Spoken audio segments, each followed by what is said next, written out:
रिक्षा चालवून कुटुंबाचा उदरनिर्वाह करणाऱ्या तरुणाचा अपघातात मृत्यू झाला आहे।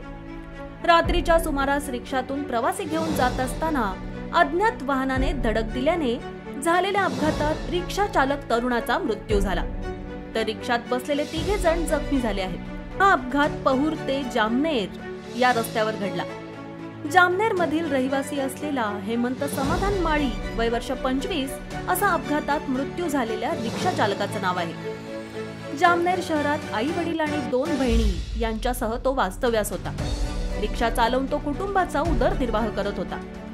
दरम्यान सोमवारी रात्री पहूर येथे गेला असताना तेथून 9 जुलैला मध्यरात्री 1:30 ते 2 वाजण्याच्या सुमारास जामनेरला घरी परत येण्यासाठी निघाला होता। दरम्यान पहूर रस्त्यावरील पेट्रोल पंपाजवळ अज्ञात वाहनाने त्याच्या रिक्षेला जोरात धडक दिली। या भीषण अपघातात हेमंतचा जागीच मृत्यू झाला।